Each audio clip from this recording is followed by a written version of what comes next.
The space around Kepler-4 for to see looked empty and cold. Captain Jake Morrison stood on the bridge of the UES horizon and watched the planet grow bigger on the main screen. His hands shook a little as he held his coffee cup. Behind him, 200 people waited in the ship's cargo bays. They had nowhere else to go. "Captain, we're getting the readings now," said Dr. Lisa Kane from her station. She was the ship's science officer and had been studying planets for 15 years. Her face was pale as she looked at the numbers on her screen. "This is bad, Jake. Really bad." Jake walked over to her station. The numbers made his stomach feel sick. The planet's air pressure would crush most living things in seconds. The gravity was more than twice what humans were used to. The temperature went from cold enough to freeze blood to hot enough to melt metal. The air itself was full of acid that would eat through their ship's hull in hours. "How bad?" Jake asked, even though he already knew. "Class 0 Deathworld," Lisa said quietly. "The worst rating the Galactic Council gives to any planet. Nothing is supposed to live there." Jake looked at the planet on the screen. It was covered in massive storms that looked like angry eyes. Lightning flashed between thick clouds that were probably full of poison. The land they could see looked like it was always shaking from earthquakes. "Yes, sir," said Amy Brooks from the pilot's seat. She was young, but had gotten them through 3 different battle zones without losing a single person. "We have enough fuel for maybe one more jump, but there's nowhere to go. The Zephyrians destroyed all the human colonies in this sector." Duh. Nodded.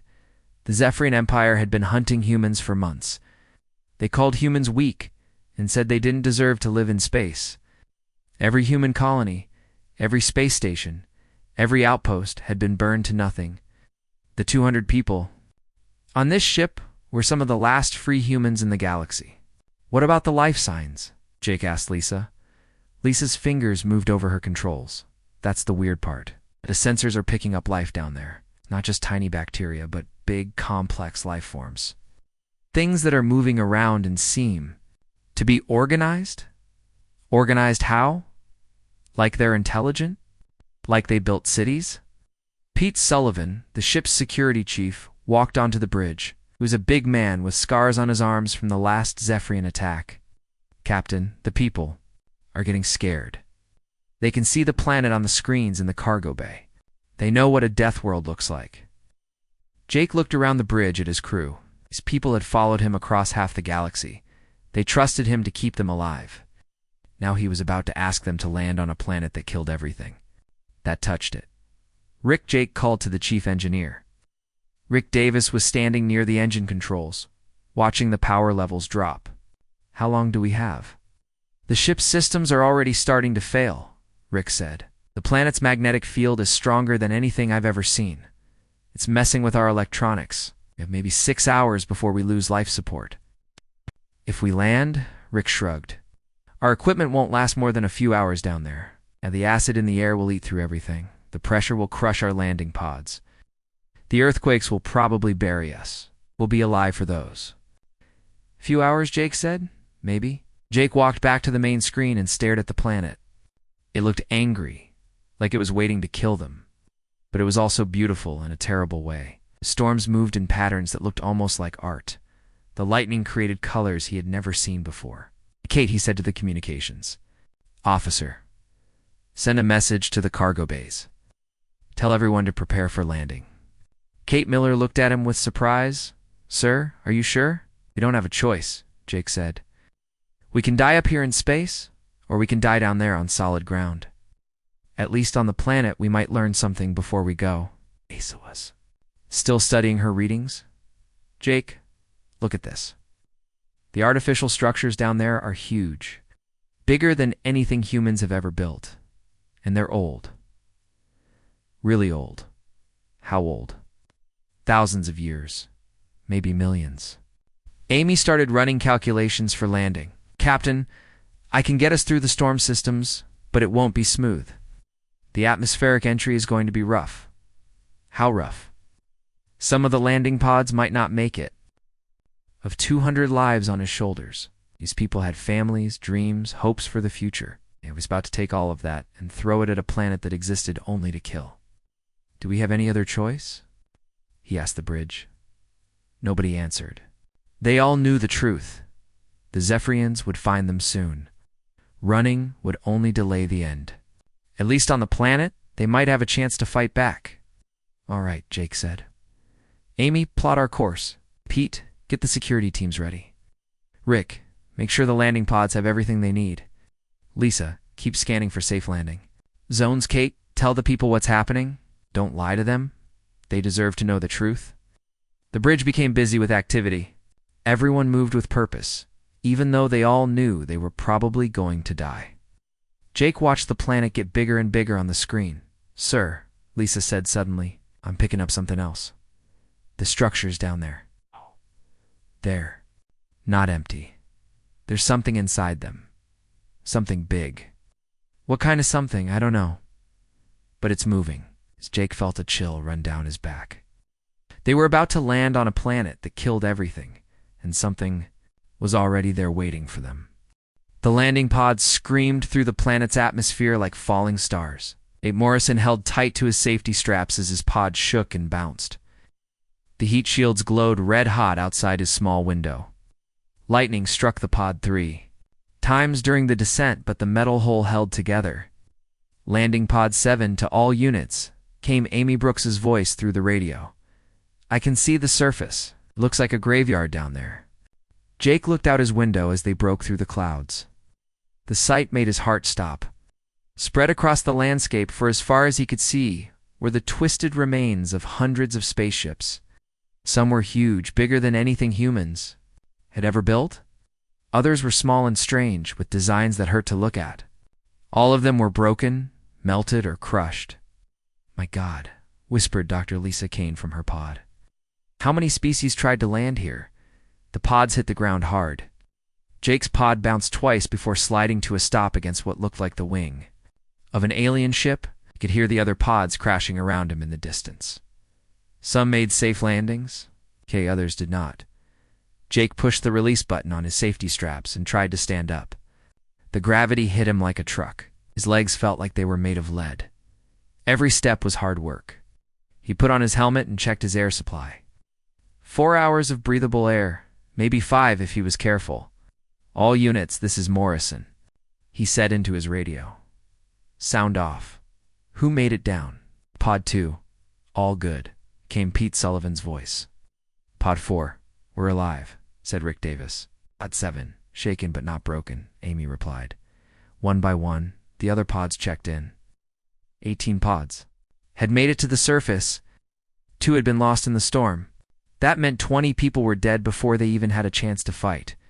Jake opened his pod's door and stepped outside. The first thing that hit him was the smell. Even through his helmet's filters, he could smell something sharp and burning. The air itself looked yellow and thick. In the distance, massive storms moved across the land like living things. Stay in groups, Jake ordered. Nobody goes anywhere alone. Rick, how long do we have? Rick Davis was already checking his equipment. The acid in the air is eating through everything. Our suits will last maybe 3 hours. The electronics are dying fast. We need shelter. What about that? Pete Sullivan pointed to a massive structure. Nearby, it looked like it was made of black metal and crystal. It rose up from the ground like a mountain, covered in patterns that seemed to move when you looked at them. That's not human, Lisa said. She was using a scanner to study the structure. It's not like anything in our databases. The materials are completely unknown. Jake looked around at the graveyard of ships. Well, somebody built it. They built it to last in this environment. Captain, came Kate Miller's voice through the radio. I'm getting strange readings. Something is moving underground. Multiple contacts heading this way. Jake felt his blood turn cold. How big? Big. Really big. And fast. The ground under their feet started to shake. Not from earthquakes this time, but from something moving beneath them. The shaking got stronger and stronger. Dust and small rocks began to fall from the alien structure. Everyone get ready, Pete Sullivan shouted to his security team. Whatever's coming, we meet it together. The ground in front of them began to crack. Something was pushing up from below. Jake could see light coming through the cracks, but it was not normal light. It was blue and green and seemed to sing with a sound that made his teeth hurt. The scanners are going crazy, Lisa said. Her voice sounded scared. Whatever's down there, it's alive, and it's huge. The ground exploded upward in a shower of dirt and rock. What came out was like nothing Jake had ever seen. It looked like a mountain made of living crystal. Parts of it were clear like glass, other parts were dark like deep water. It moved smoothly, like it was flowing instead of walking. The thing was at least 50 feet tall and twice as wide. As it moved, it made sounds that were like music and thunder at the same time. The sounds went right through Jake's body and made his bones shake. "Don't shoot, Jake," ordered his team. "They don't know if it's hostile." More of the crystal beings came up from the ground. They surrounded the humans, but did not attack. They just stood there, making their strange music. Jake realized they were talking to each other. "The sounds," Lisa said suddenly. "They're not random. It's a language. They're communicating." The biggest crystal being moved closer to the humans, towered over them like a building. When it spoke, the sound was so loud that Jake's radio equipment started to smoke and die. "The electronics can't handle it," Rick said. "Their voices are too powerful." The crystal being seemed to understand. The next time it spoke, the sound was quieter. Jake still could not understand the words, but he could hear something like curiosity in the voice. "I think it's trying to talk to us," Jake said. Pete Sullivan kept his hand on his weapon. "Captain, we need to be careful. This thing could crush us without even trying." The crystal being moved even closer. Jake could see his reflection in its surface, but the reflection looked strange. It showed him change somehow, different. As he watched, the reflection showed him breathing the planets. "Air without a helmet? It's showing us something," Lisa said. "The patterns on its surface." The patterns on the crystal being were moving and changing. They showed pictures of spaceships landing on the planet, ships from dozens of different species. Jake recognized some of them from the wreckage around them. In every picture, the ships landed, and the creatures inside died within days. It's a history lesson, Jake realized. It's showing us what happened to everyone who came here. Da-da-da-da-da, the pictures changed. Now they showed the crystal beings watching the aliens die. The beings looked sad in the pictures, like they were sorry for what happened. But they also looked like they were waiting for something. Waiting for what? Jake asked out loud, as if it hurt him. The crystal being showed one more picture. This time it showed humans. But these humans were different. They were breathing the planet's air. They were walking without heavy suits. They were living in the crystal cities. "Is that what you want?" Jake asked the being. "You want us to stay? To live here?" The crystal being made a sound that was almost like laughter. Around them, the other beings moved closer. Jake realized they were not surrounded by enemies. They were surrounded by creatures who had been alone for a very long time. Jake said into his failing radio. "Try to record everything. If we don't make it, someone needs to know what we found here." "Already on it, Captain," Kate replied. "But Jake, the equipment is failing fast. We have maybe 30 minutes before we lose everything." Jake looked at his team. They were scared, but still standing strong. He looked at the crystal beings around. They were huge and powerful, but they had not hurt anyone. "All right," he said. "Let's see what they want to show us." 3 weeks had passed since the humans landed on the deadly planet. Jake Morrison stood outside the crystal city without his helmet, breathing the planet's poisonous air. It should have killed him in minutes. Instead, he felt stronger than he had ever felt in his life. "This is impossible," Dr. Lisa Kane said as she checked her readings for the 10th time that morning. "Every other species that landed here was dead within days. We should be dead too." But they were not dead. They were changing. Lisa could see it in the blood tests she ran every day. The humans were adapting to the planet faster than any living thing should be able to adapt. Their bones were getting denser to handle the heavy gravity. Their lungs were changing to process the toxic air. Their skin was becoming resistant to the acid rain. The crystal beings knew this would happen, Jake said. He looked at the largest crystal being, who the humans had started calling Prime. Stood nearby, always watching, always learning. They've been waiting for us. Rick Davis walked up to them carrying a piece of metal that gleamed like a rainbow. "Look at this," he said excitedly. "Prime showed me how to make it. It's stronger than anything we had on our ship, but it grows from the planet itself. We don't need to mine it or forge it. We just ask the planet, and it gives us what we need. Jake took the metal piece. It was light as plastic, but felt harder than diamond. When he held it, he could feel a faint warmth, like it was alive. The technology here is beyond anything we ever imagined, Rick continued. The crystal beings don't just live on this planet. They are part of it. The planet is alive, Jake. The whole thing is one giant living organism. Lisa nodded. Why it's so hostile to alien life? It's like a body fighting off infection. But with us, something different is happening. Instead of rejecting us, it's accepting us. It's making us part of itself. Pete Sullivan joined the group. He looked different. Now, too. Taller, stronger, with skin that had a faint metallic shine. Captain, you need to see what Amy found. They followed Pete through the Crystal City. The buildings were beautiful and strange, growing from the ground like living trees. The crystal beings moved between them like flowing water, always singing their harmonic songs. Amy Brooks was standing in front of a massive wall covered in pictures and symbols. The wall was made of the same crystal as the beings, and the pictures moved and changed as they watched. It's a library, Amy said with wonder in her voice. The biggest library in the galaxy, maybe the universe. Jake looked at the moving pictures. He could see ships from hundreds of different species. Each one showed the story of a race that had tried to colonize the planet. The Deltarians, with their 6 arms and blue skin, the Vex with their mechanical bodies, the Thornlings with their plant-like appearance. All of them had failed. They're all here, Amy continued. Every species that ever landed on this planet, when they died, the crystal beings preserved their knowledge, their culture, their entire history. It's all stored in this wall. Prime moved. Closer to them, the great crystal being's voice filled the air with harmonious sounds. Lisa had learned to understand some of their language over the past weeks. What is it saying? Jake asked. It's telling us that we're the first, Lisa translated. The first species to survive the planet's test. The first to prove worthy of joining with the planet instead of being consumed by it. Jake felt a chill run down his spine. Test. This whole planet is a test.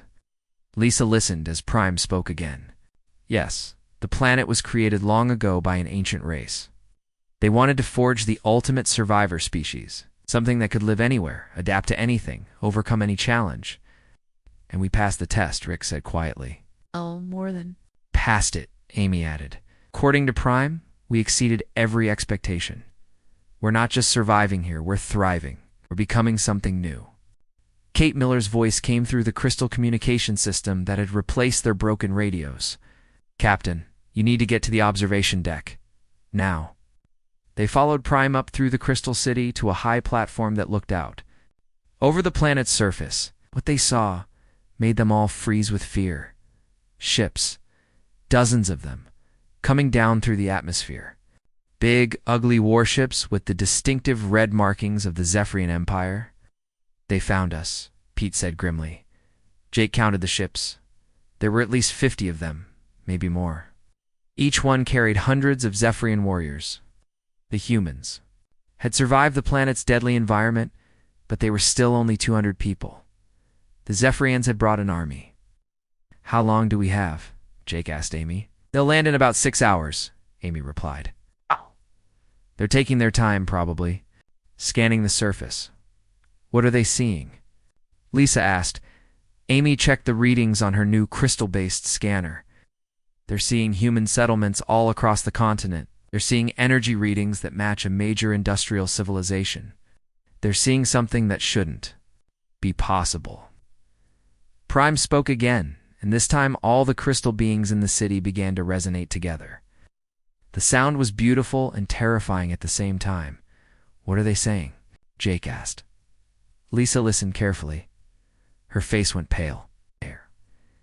They're asking if we want their help. They're asking if we want to fight back. What kind of help can they give us? Pete asked. Prime showed them.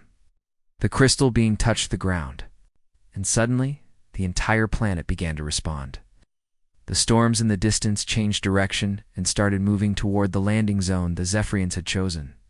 The ground beneath their feet shook, but it was controlled, purposeful. Itself is a weapon, Rick breathed. They can control the weather, the earthquakes, everything. Why would they help us? Jake asked. Prime's response was simple and clear, even without translation.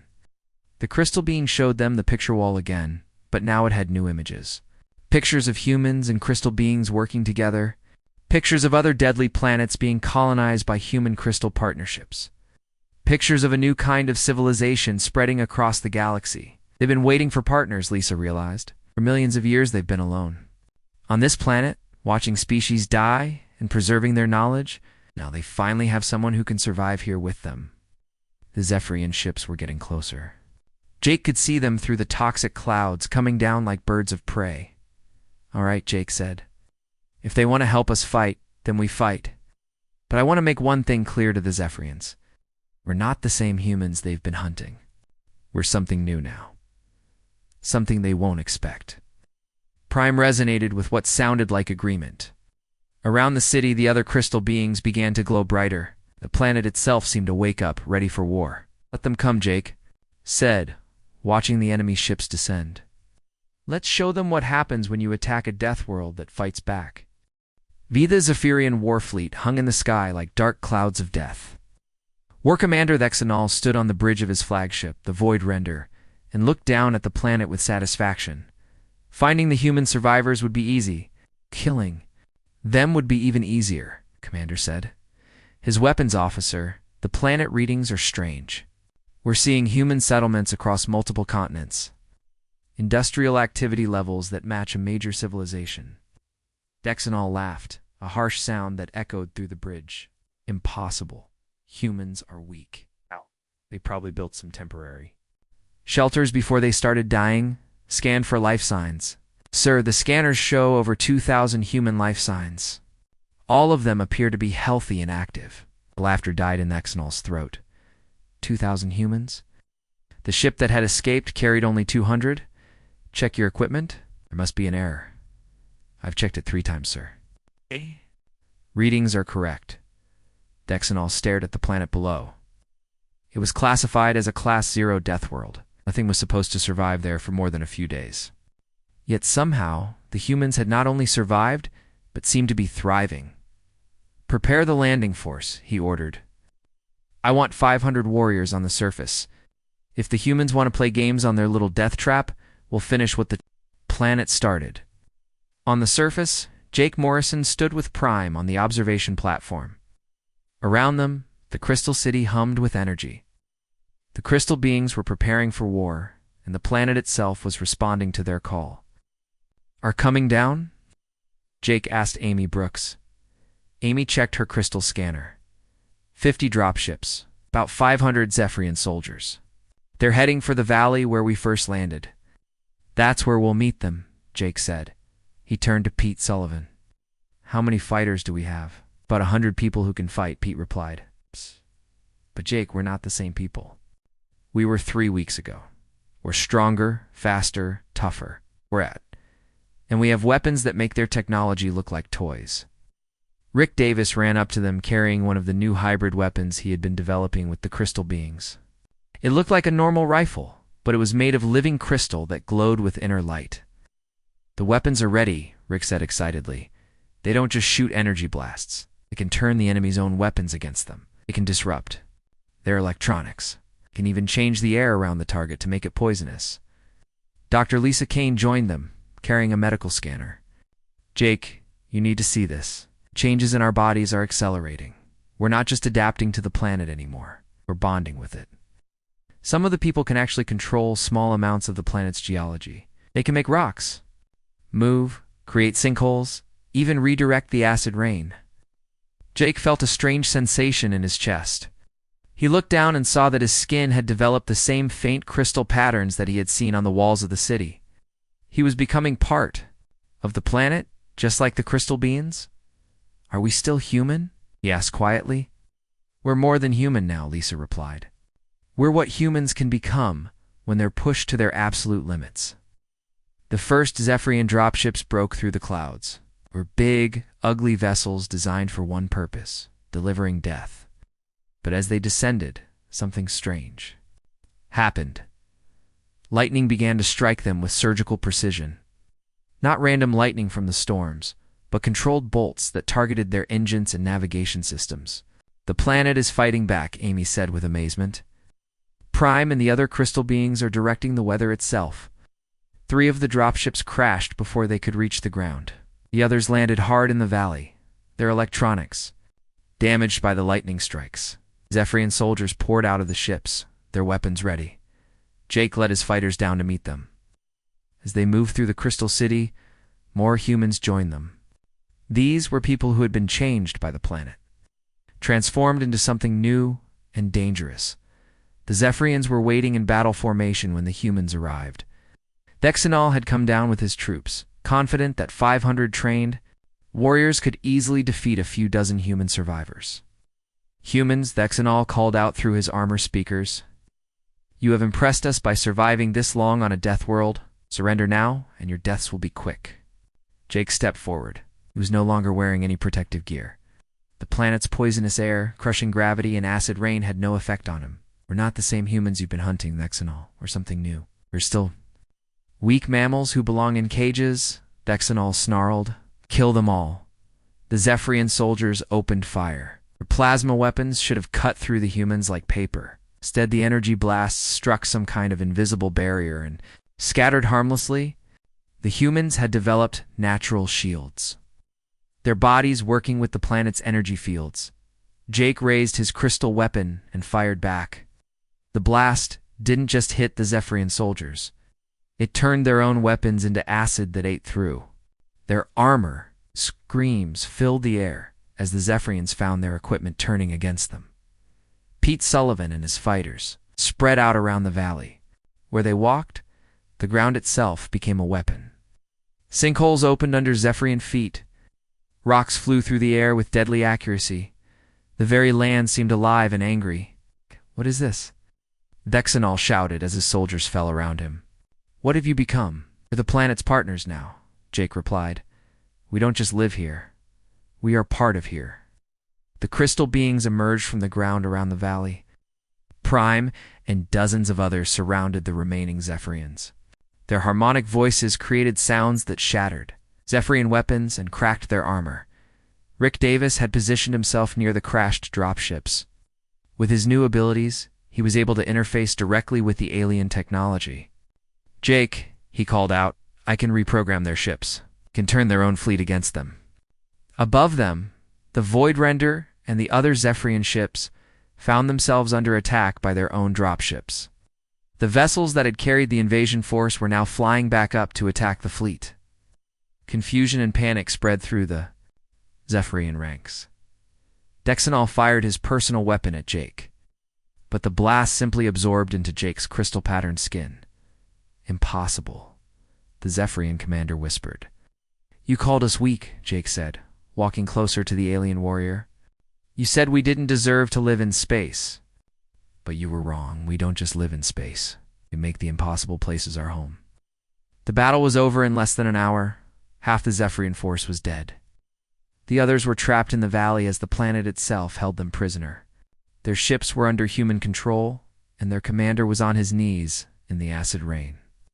"You have a choice, Jake," told Dexenol. "You can try to adapt like we did, or you can die like everyone else who couldn't change." Dexenol looked around at the impossible scene. Humans, walking through conditions that should kill them. A planet that fought like a living warrior. His proud warriors defeated by creatures he had thought were weak. "What are you?" he asked quietly. "Where?" "The future," Jake replied. "We're what happens when humans refuse to give up." 6 months after the battle, Jake Morrison stood on the highest tower of the Crystal City and looked out at a world that had become home. The poisonous storms still raged across the continents, but now they moved where the humans and crystal beings wanted them to go. The earthquakes still shook the ground, but they followed patterns that helped build new cities instead of destroying them. War Commander Dexenol walked up behind him. The Zephyrian leader looked very different now. His skin had started to develop. The same crystal patterns that marked the transformed humans His breathing apparatus had been removed weeks ago when his lungs adapted to process the planet's toxic air. "The transformation is almost complete," Vexenol said quietly. "I can feel the planet's heartbeat in my bones now. I understand why you call this place home." Jake nodded. "You made the right choice. Most of your soldiers who stayed are adapting. Well, the ones who chose to leave with the fleet will never understand what they gave up." After the battle, Vexenol had faced the hardest decision of his life. He could return to the Zephyrian Empire and report that humans had somehow conquered a Class 0 Deathworld. He could admit that the species he had called weak had defeated his finest warriors, or he could stay and try to become something more than what he was. 40 of his soldiers had chosen to stay with him. The rest had fled in terror, carrying news of humanity's impossible victory back to the Zephyrian Empire. Dr. Lisa Kane joined them on the tower, carrying a data crystal that glowed with stored information. "Jake, you need to see the latest reports from the knowledge archives. Prime has been sharing more of the ancient records with us." Jake took the crystal and absorbed its contents directly through his enhanced nervous system. Information flowed into his mind like water. "This is incredible," he breathed. "The civilization that created this planet. You were testing more than just survival?" "What do you mean?" Vexenol asked. Lisa explained what they had learned. Built this testing ground was trying to create the perfect evolutionary partner. They wanted to find a species that could not only survive impossible conditions, but could work together with other life forms to transform entire worlds. "And humans passed the test," Jake said. "More than passed it, according to the records. We exceeded every parameter they had set. The planet was designed to test one species at a time. We're the first to create a true partnership with both the planet and its native inhabitants." Amy Brooks flew up to the tower using one of the new crystal vehicles that moved by harmonizing with the planet's magnetic field, adapted along with her body, allowing her to navigate in ways that defied the old laws of physics. "Jake, you need to see this," Amy said excitedly. "We've been monitoring galactic communications. Word about what happened here is spreading fast." She handed him another data crystal. Jake absorbed its contents and felt his heart race. Ships from dozens of different species were heading toward their solar system. Some were coming out of curiosity.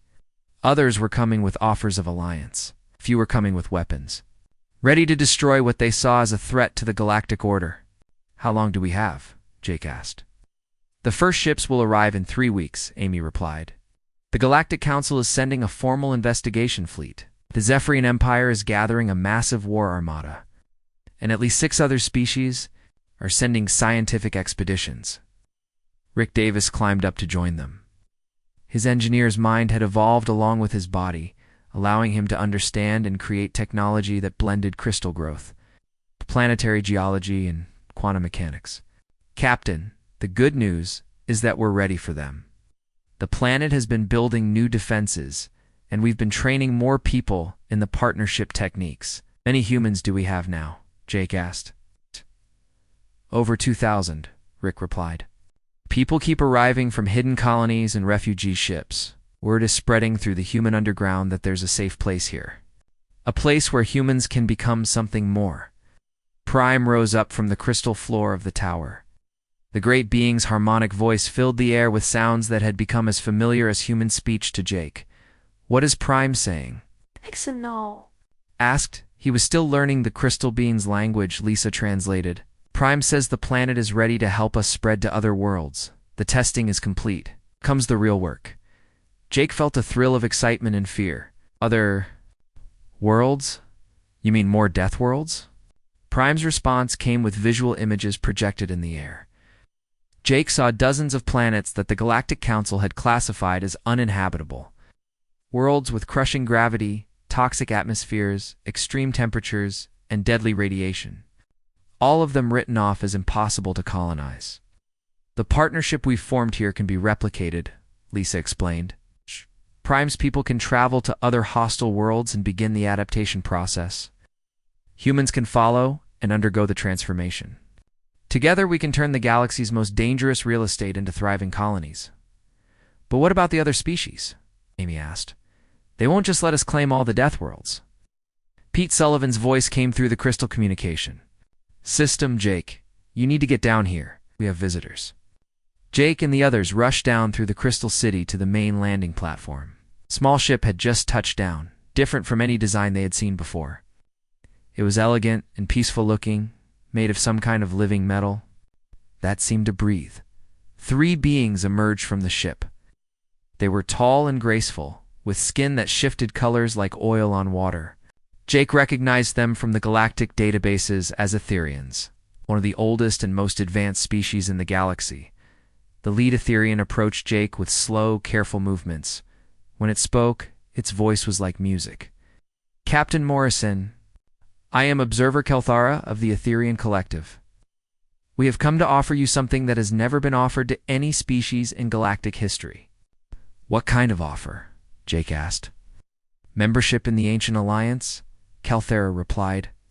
"The secret organization of species who have transcended their original biological limitations. We have been watching your transformation with great interest." Jake felt Prime's presence nearby, listening to every word. "Ow. What does membership mean?" "It means recognition that humanity has evolved beyond its original classification. It means access to technologies and knowledge that most species will never see. It means the right to claim and transform any world you can successfully adapt to, regardless of its danger rating, and in return, will help us prepare the galaxy for what is coming," Kelthara said gravely. "The ancient race that created this testing ground left more than just one planet behind. They left warnings. Something is approaching from outside our galaxy. Something that will make even Class 0 Deathworlds seem like pleasant gardens." Jake looked around at his transformed companions. Humans and Zephyrians working together. Crystal beings and planetary consciousness united in common purpose. They had become something new, something unprecedented in galactic history. "When do we start?" Jake asked. Kelthara's skin rippled with what might have been approval. "The first expedition ships are already being prepared. There are 17 other Class 0 worlds that need partners. The galaxy is about to discover that the impossible is just another word for untried."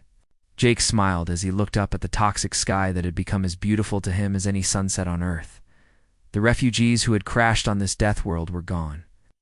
In their place stood the founders of a new kind of civilization, one that turned the galaxy's deadliest challenges into their greatest strengths. The age of humanity hiding in the safe corners of space was over. The age of humanity claiming the impossible worlds had begun.